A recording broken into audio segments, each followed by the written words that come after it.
the Lamborghini Huracan. It is the start of a new week. I spent the last few days with Williams Martini Racing, enjoying the company of Felipe Massa and Valtteri Bottas. We did drifting, and I also did a Facebook Live session with those guys. So if you didn't see it, be sure to go on to the Martini Facebook page and check that out.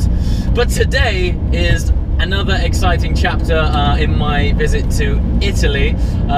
Clearly, we've managed to get hold of a Lamborghini Huracan, and our first port of call is the Martini factory. And then afterwards, we're going to head up into the mountains for a blast around in this car to find out what it's all about. So, let's talk more driving.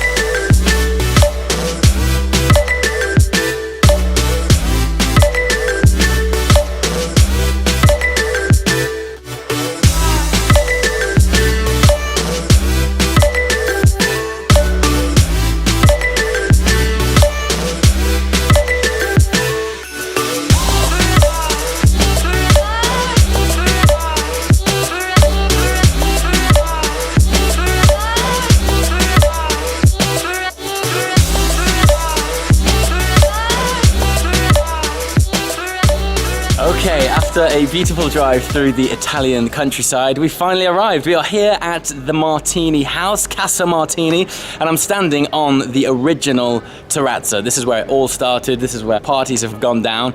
But what I'm interested in is their racing history. Of course, that spans back decades, and I've heard that they have a pretty cool museum here dedicated to their motorsports history. So, let's have a look around here and see what's what. I have just come back inside. It's pushing 30 degrees outside, but amazingly, I've been given free access.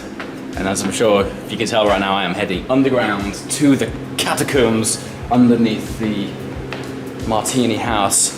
Look where we are, man. This feels really weird. They just said, off you go. And yeah, I'm now down here. Check this out. I understand that under normal circumstances, you wouldn't just be roaming around down here on your own, but we've been given fantastic access to the whole of this place, so just go and check it out. So, in character of this channel, it's all about me sharing the experiences with you guys. I like to take you along for these journeys. I'm just wandering around, checking out random rooms. Look, there's all of this sort of stuff. Obviously, I'm not here for this so much, as wonderful as it is to see.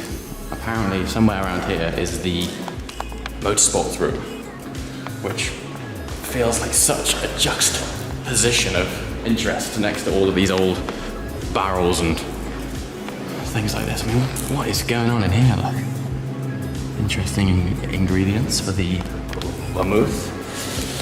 But it's amazing to be down here because it's really cool and outside is super hot. Okay, here we are. We've entered the realms of something interesting, and look at that.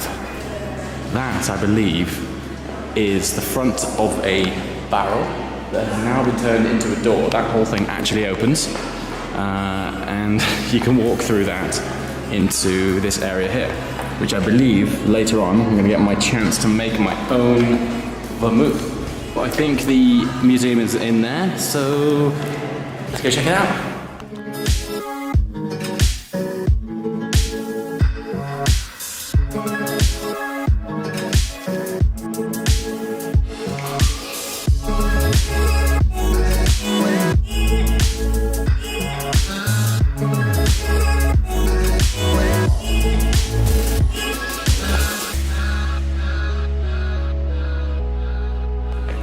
Okay, that's it for our quick stop at Martini. It's been a fantastic experience, but back to the Lambo.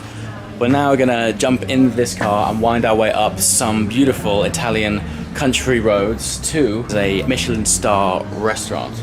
I'm not sure how long it'll take, but from the pictures I've seen, it's gonna be stunning, and I can't wait to actually get the Lambo in a territory where I can explore it, like properly, rather than driving along motorways, which we did all the way here. So, without further ado, back to the Italian Stallion, and let's hit the road.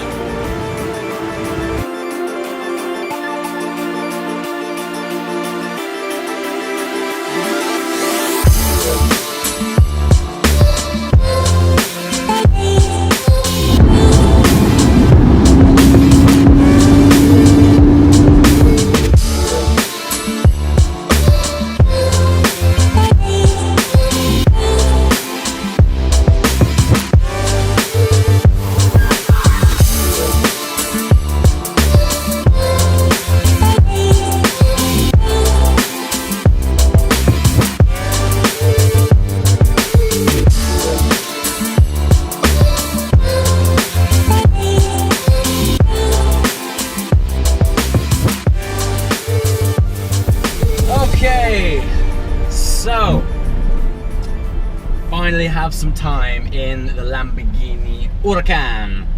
Now, my thoughts on this is I don't know how much more Italian it could possibly be. I am somewhere absolutely stunning. I'm in the hills of Italy, near a place called Bergamo, and it's just absolutely stunning. And I'm amongst vineyards, stunning vistas, and I'm in a bright orange Lambo. I mean, how much more fantastic can it be? Well, I'll show you how much more fantastic. We're also just so happen to be on the side of a hill range slash mountain range, and the roads are just phenomenal. So let's explore what this Lambo is all about. We're on some amazing roads. I'll tell you one thing, I've been having a bit of experience with this car so far, and there's one thing that Lambo does fantastically well, and that's drama. So listen to this. Oh, the pops and bangs on the overrun, stupendous. Listen to that. Now, I'm not sure where to really begin. I don't know whether I should begin with scenery, begin with car. Everywhere I look is beautiful, and every turn I take is joyous. But let's get a little bit chatty about this car first. Sorry, it's taking my attention somewhat because these roads are super twisty. But let's start with the bad things. And there aren't many. But my first criticism with the car is it understeers a lot. I mean, we are on sticky, dry roads. It's 30 degrees still here.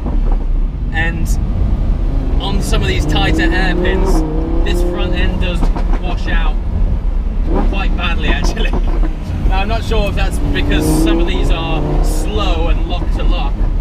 And of course, with this thing being four-wheel drive, those front wheels are always turning. But right now, not necessarily for the right reasons. They're sort of pulling me through the corner. That exhaust makes up for it. Now here's something else.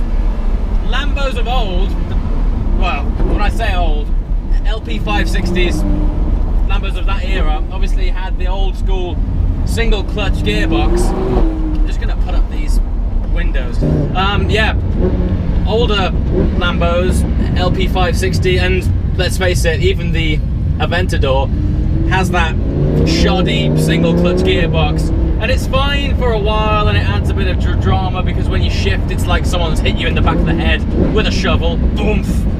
Yeah, just like that. But after a while, you want that finesse that comes of a dual clutch gearbox. For me, these single clutch sort of semi-automated manual gearboxes, they aren't the best of both worlds. It's not as engaging as a manual, and it's not as smooth or as fast as a twin clutch box like this. This car, this gearbox is fantastic. It's an absolute revelation, in fact. Going from an LP 560 to this is night and day. And not just from it being a smooth shift, but because it puts that power down and you floor that throttle and with every single shift, it's just power, power, power. There's no interruption, there's no jerking. Great, great box. Same thing happened with the Audi R8. I actually owned one of the earlier V8 R8s with these, again, single clutch gearbox. I drove a manual R8 after that car, and I wish I'd have gone for a manual car, just much, much better. But what Audi ended up doing with the facelift Gen 1 R8, the R8 V10 Plus, the twin clutch gearbox, for me, elevated that car from sports car to supercar. It was a complete game changer. Same with this, proper gearbox, now a very well sorted car. Now, in terms of speed, don't get me wrong, this thing does not hang around at all. And of course, we've got four-wheel drive, so where it does sometimes lack a little bit in the corners with understeer, under full throttle, it more than makes up for it. The main thing for me though on days like this, when it comes to having a road trip or an adventure where you just want to immerse yourself in the driving experience, it doesn't matter what it is as long as it puts a smile on your face. Right now, I am ticking all the right boxes that makes for the perfect driving journey. We're in Italy, the sun is shining, I'm in an Italian supercar, and I'm on roads which just looks like someone took a load of spaghetti and went, go and drive that, sir. And it's just a wonderful, wonderful thing. What is fantastic as well about tight, twisty driving roads is you don't have to go very fast to enjoy them. And that is magic, because let's face it, these cars, any cars in this bracket, you could argue that they're actually too fast. Most of the time, you're not going to be extrapolating half of the performance of these cars until you get to roads like this. They're just ultra super twisty, tight roads. And here's where this four-wheel drive comes in play. First gear. No issues at all. No messing, no spinning up. God, it's just fabulous. That's V10 soundtrack. This is something else. Right now, I'm waving to some locals. On the drive here, and we'll go back to engines shortly, but on the drive here, the emotion from the Italians when they see a supercar made in their country, it is a slice of pride, you know? I'm driving down the motorway, and I feel like I'm some Italian diplomat or something. People are waving, and like kids with their faces pressed against the window, and they really, really love it. And that as well is something fantastic. When you're driving through England in a supercar, you don't always get the same treatment. In fact, sometimes you get quite the opposite.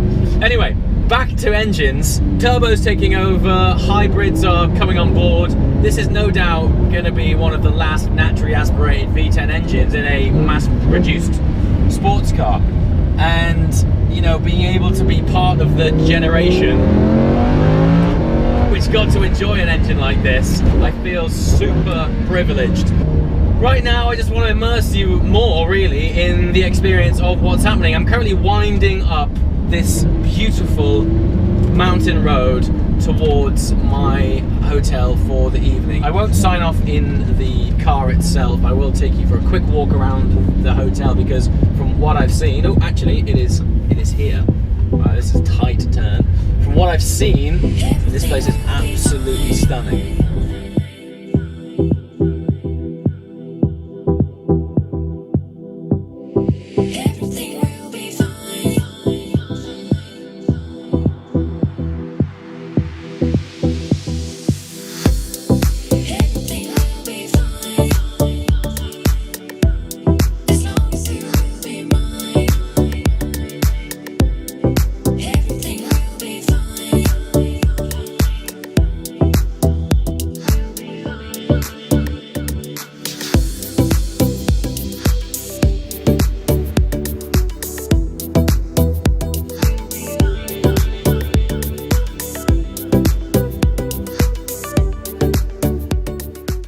All right, and that is it. That is a quick look at the San Maurizio Hotel. As you can see, the views here are absolutely unbelievable. I felt an obligation to show you before I signed off properly. But as always, guys, thank you so much for watching. And if you like what you've seen over the last few days, please subscribe to Mr. JWW because there's a lot more where that came from. See you next time, guys. Ciao.